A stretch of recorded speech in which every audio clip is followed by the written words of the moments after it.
pita šta bismo izdvojili u vezi sa Beogradom, sigurno bismo rekli nešto tipa dobar provod, splavovi, žurke, dobra hrana, stare kafane, Kalemegdan, Skadarlija, Topčide, Rada, spoj kultura, istoka, zapada.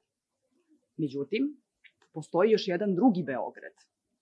To su prepuni gradski autobusi koji greju na 40 stepeni, a odnedavno nas u njima vreba i privatno obezbeđenje. To su studenti koji danju uče, noću rade da bi mogli da priušte skupe kirije na periferiji. U tim stanovima neretko dele i sa po 3 osoba jednu istu sobu. To su roditelji koji razmišljaju da li će tog meseca platiti račune ili će detetu kupiti patike za školu. To su gomile porodice koje čekaju 6., 7., 8. iseljenje zbog dugova, investitorskih, urbanističkih planova, zbog duplih prodaja stanova i sličnog. Veliki broj mladi ljudi živi u Beogradu i školuje se u našim dobrim školama. Ali oni ne planiraju da žive u Beogradu, oni žele da odu u inostranstvo. I mi mislimo da znamo zašto je to tako. Onaj prvi Beograd im je sve manje dostupan. On postaje rezervisan za bogate slojeve stanovništva i za turiste, a većina nas doživljavamo svaki dan i gledamo ovu drugu sliku. Do sada je Beograd bio grad za profit, a mi ćemo ga učiniti gradom za život. Dosadašnje gradske vlasti su pokazale da je ljudski život spram profita potpuno bezvredan. Imali smo čitavu pandemiju iseljenja i zbog toga će naš prvi potez biti da stavimo moratorijum na iseljenje iz jedinog doma, a nakon toga ćemo uvesti niz mera koje će ovo ljudsko pravo učiniti jednim humanim pravom kako ono zaista i jeste. Pored toga što se ovde gradi za profit i gradi za tržište, Beograd i Srbije imaju problem. Stanovanje je među najvišim u Evropi i preko 50% kućnog budžeta nam odlazi na stanovanje. Pritom, 15% tih stanova izgrađenih za tržište je prazno. Mi nemamo vremena da čekamo da neko uhvati bolju priliku da uveća i onako već veliki imetak u gradu koji stalno raste i za kojim stalno imamo potrebu za životnim prostorom. Stanovi su za život, nisu za profit. Sledeća stvar koju ćemo uraditi je da ćemo uvesti takse, dakle na prazne stanove, pa zatim na iznajmljivanje inače i regulisat ćemo izdavanje stanova. Biće maksimalna cena zakupa koja će biti u skladu sa mogućnostima stanovništva da to plate. Potom, takse će se plaćati za izdavanje stanova, ali izuzetak od toga će biti oni koji izdaju drugu ili treću nekretninu koju mi vidimo kao način da se kompenzuju i onako niske plate i još niže penzije koje imamo, većina nas. Sve ostali važiće pravilo. Više stanova, više nekretnina, veće takse. Najviše takse će plaćati biznisi koji izdaju poslovni prostor i agencije koje izdaju stan na dan, zbog kojih smo sve češće i sve više nas prisiljeni da se selimo ka periferiji. Od ovih para, koje će imućniji davati u budžet grada, mi ćemo pomoći manje srećnim stanovnicima Beograda, koji smo danas većina nas, da dođemo do prava na dom. Deo tih sredstava ulagat ćemo da subvencionišemo kamate za kredite koje su ljudi digli da bi došli do prve nekretnine i dugoročno ćemo gledati da gradimo društveno stanovanje, odnosno socijalno stanovanje, a umeđu vremenu podsticaćemo zadružno stanovanje kroz oslobađanje od plaćanja svih gradskih taksi za ljude koji grade, udružuju se i grade za sopstvene potrebe, a pritom u okviru tih objekata planiraju i socijalne stanove za siromašne porodice, da bi ih uključili u zajednicu, a ne segregirali kao što je do sada bila praksa. Priuštivo stanovanje je deo prava na dom, ali ono mora da bude i humano. Mi ćemo zbog toga revidirati gradski urbanistički plan, jer ne želimo više zgrada koje su metar do metar jedna pored druge, koje jedu trotoare gde nema ni metar kvadratni zelenog prostora. Takve zgrade i takvi blokovi se grade za izdavanje, ne grade se za život. I na kraju, u gradu koji se neprestano širi i koji neprestano raste, mi smatramo da je sloboda kretanja osnovna potreba i osnovno pravo. Mi ćemo ulagati u javni prevoz, ali ćemo ga učiniti besplatnim za sve naše sugrađane. I ne trebaju nam nikakvi batinaši i uterivači dugova, dosta je bilo toga. Mi ćemo nalaziti druga rešenja, podsticat ćemo tehnološke inovacije u oblasti javnog transporta i naročito ćemo stimulisati mlade ljude da se u ovo uključe. Jer pokazat ćemo im da je moguće da rade za opšti interes, da rade na unapređenju života u Beogradu i onda će i sami poželeti da žive u njemu. Ja sam ponosna, čast mi je i zahvalna sam što vam se obraćam sa ovog mesta danas. Krov nad glavom je do sada rame uz rame sa Beograđanima i Beograđankama radio na tome da sačuvamo pravo na dom, a zahvaljujući vašoj podršci smo u mogućnosti da to pravo garantujemo još većem broju ljudi i na još više načina. Ovo su bili naši prvi planovi za prvi period, a od sutra se već vidimo na ulici. Ali grada za život, a ne za profit. Hvala vam. Dobar dan, gospođo gradonačelnice. Mene zanima kako ćete tačno promeniti sistem javnih izvršitelja i koje tačke zakona o javnim izvršiteljima su sporne, koje podstiču loš život građana, iako treba u ime njih da rade. Mi ćemo se kao i do sada boriti za to da se zakon o obezbeđenju i izvršenju naravno promeni.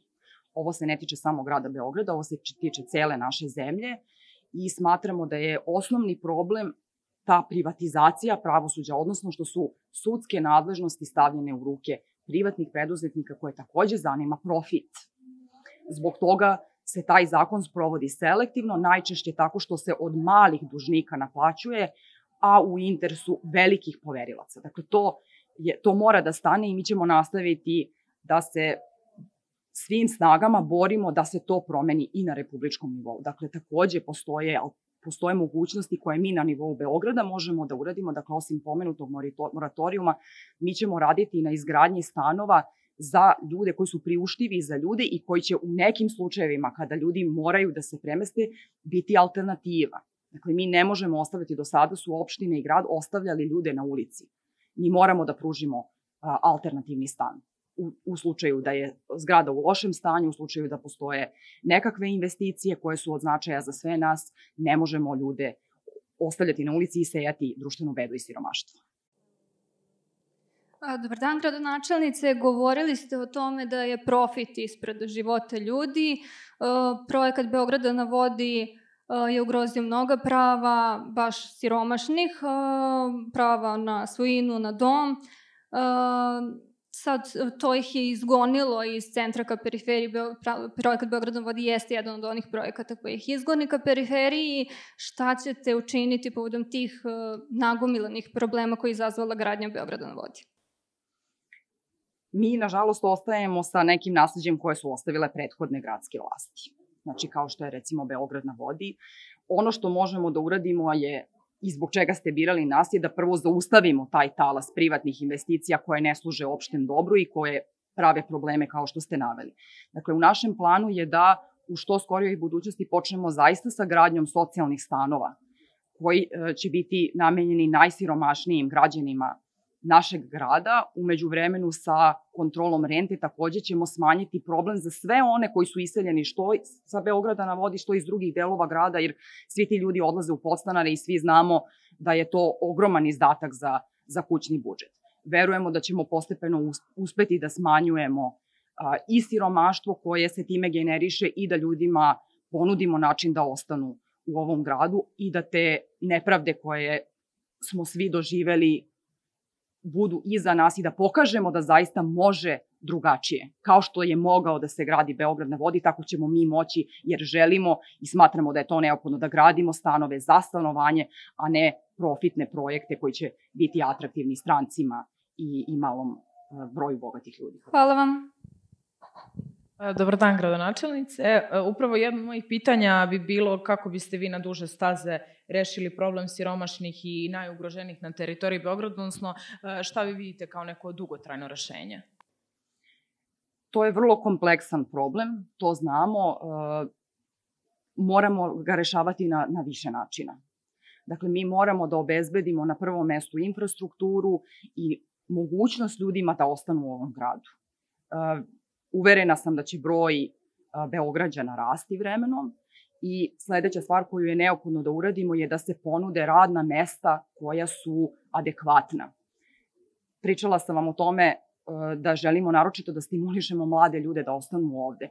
To ćemo uraditi u prvom koraku kroz opredeljenja novca za stipendije, kroz prakse koje će ljudi moći da obavljaju u relevantnim institucijama, a ne u kafićima preko noći, na crno i tako dalje. To su sve načini da ljudi da svi zajedno želimo da ulažemo u ovaj grad i da učinimo život u njemu prijatnijim za svakoga od nas. Dakle, bez ekonomskih mera, bez načina da adekvatno radimo, da dostojanstveno živimo i radimo, nema života u ovome gradu.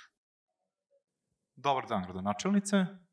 Pre svega, hvala vam na divnom uvodu i na svemu što je organizacija Krov nad glavom uradila za našu državu u prethodnih nekoliko godina. Ali ja bih imao sada jedno pitanje. S obzirom da je Beograd postao prenaseljen i da u njemu gravitira veliki broj građana Srbije, kako biste rešili problem manjka stambenih jedinica za mlade i za studente koje ste spomenuli, jer oni ne mogu da priušte iznajmljivanje stana, iznajmljivanje čak i sobe, a dobijanje doma opisuju kao lutriju. Pa me zanima koje je vaše mišljenje u vezi sa tim i koje su vaša potencijalna rešenja u narednom periodu kao gradonačelnice da rešimo ovu temu i ovo pitanje? Dakle, kao što sam rekla, mislimo da će regulacija visine zakupa biti ključna stvar. Kada kažem da će ona biti, da će maksimalni iznos biti u skladu sa mogućnostima ljudi da plate, to znači da ćemo uzeti u obzir prosečna primanja za različite kategorije stanovništva i tu ćemo maksimalnu rentu formulisati tako da ona ne ugrožava druge potrebe, osnovne ljudske potrebe, dakle za hranom, za odećom, za kretanjem i tako dalje, za učenjem. Znači, to je prva stvar koju ćemo uraditi na ovom planu. Druga ideja koju imamo i zaista ćemo raditi na tome je da gradimo stanove koji će biti društveni stanovi, odnosno kojima će upravljati grad Beograd i koji će se dodeljivati kategorijama stanovništva koje imaju potrebe za stanovanjem, a koje ne mogu da priušte stanovanje u privatnoj svojini. Dakle, s jedne strane regulacija toga, mislimo da je neophodna zbog toga što će nam upravo to omogućiti da u budžet dobijemo još priliva novca od ljudi koji su imali više sreće da imaju više, dakle smatramo da je grad celina, smatramo da svi u njemu živimo i da moramo svi zajedno da ulažemo u njega. Dakle, ko ima više mora da ulaže u budžet da bi nam svima bilo bolje. Hvala vam. Još jedno pitanje od mene. Govorili ste o javnom prevozu koji većina građana i građanki koristi. Vlada je usvojila zakon o metrou nedavno. Ideja izgradnje metroa postoje već decenijama unazad. Izgradnja će koštati 6 milijardi evra prema posljednjim podacima i 6 milijardi evra i finansirat će se iz republičkog budžeta. Sad je to prebačeno na Republiku. Stručnjaci govore da predviđene linije neće koristiti građanima i da čak postoji mogućnost da izgradnja ugrozi vodoizvorište Makiš. Šta ćete učiniti po ovom pitanju metroa? Hvala što ste pomenuli vodoizvorište Makiš. Znači, mi smatramo da nijedan projekat ne sme da ugrozi vodoizvorište. Znači, takva vrsta planova, gradnje, visoko gradnje, nisko gradnje mora da stane. Znači, ne možemo ugrožavati dalje životnu sredinu, to je jedna stvar. Druga stvar, s obzirom da je prebačeno na republički nivo, nećemo u gradu finansirati njegovu izgradnju. Ono što je naša negde ideja i naš predlog bi bio da koristimo već postojeću infrastrukturu kao što je Beovoz koji je jedno vreme funkcionisao, mogo bi da se učini taj saobraćaj češćim, dakle on je dobro radio i dobro je obsluživao naročito udaljenije krajeve grada i smanjivao je gužvu u centru Beograda. Ja mislim da ne treba da napuštamo te resurse i s druge strane reformisat ćemo gradsko javno preduzeće za prevoz. Dakle, ono je trenutno raskomadano, postoje privatne linije koje obslužuju neke profitnije relacije, to ćemo vratiti u ruke grada, jer je to način da unapređujemo javni prevoz. Dakle, ja mislim da treba da sačuvamo to što imamo i mislim da treba da to koristimo da bi nam svima, da bismo svi imali koristi od toga. Ovo što ste pomenuli da neke linije neće moći da koriste svi građani, mi smo izrazito protiv toga i protivit ćemo se na tome i dalje i na republičkom nivou, kao što smo se protivili protiv svih nepravdi i do sada dok smo radili samo kao aktivistička organizacija. Ja bih imao samo još jedno pitanje, se nadovežem, pošto smo sad pomenuli saobraćajnu gužvu u gradu, u Beogradu, koja je neminovno ogroman problem. Mene zanima da li ste onda možda razmišljali, da li imate u planu neke stimulacione pakete u kontekstu zelenih formi transporta. Da li ste možda o tome razmišljali? Apsolutno. Jedna od ideja je da u okviru tih tehnoloških inovacija o kojima smo govorili počnemo da na radu na proizvodnji električnih autobusa. Njih već postoji nekolicina u gradu. Ja smatram da mi sa svojim znanjem i sa svojim resursima možemo da napravimo još takvih autobusa i da možemo da polako menjamo stara vozila koja uglavnom uvozimo. Dakle, mislimo da ćemo moći da delom investirajući u samu proizvodnju, delom kupovinom iz drugih zemalja moći da prelazimo na novije tehnologije koje će dovoditi i do manjeg zagađenja u gradu i do manje gužve, jer ono što se dešavalo u prethodnom periodu je da se smanjuje broj vozila na linijama zbog mera štednje. Mi mislimo da to ne sme da se radi, da je to naročito štetno u letnjim mesecima i nećemo raditi na smanjenju. Dakle, morat će da saobraćaj funkcioniše tako da može da odgovara potrebama Beograđana, a ne nečijoj politici štednje. Hvala vam. Još jedan put. Zanima me jedno, spomenuli ste o obezbeđenju autobusima, pa me zanima vaše mišljenje o njima, pošto smo uskoro čuli da je privatna firma, da su dobili obezbeđenje, pa me zanima ako možete nešto više da kažete o tome. Mi ćemo odmah ukinuti to rešenje. Smatramo da privatnom obezbeđenju nije mesto u vozilima gradskog prevoza, a naročito da njihova uloga nije ta da jure građane koji su već opterećeni ekonomski, finansijski, koji ne plaćaju te karte ne iz obesti, nego zbog toga što je siromaštvo veliki problem za ovaj grad i mi ćemo eliminisati to time što ćemo prevoz učiniti besplatnim. Kompenzovat ćemo to radom u drugim oblastima javnog transporta i pokušat ćemo da te gubitke koje GSP trenutno ima nadomestimo na taj način.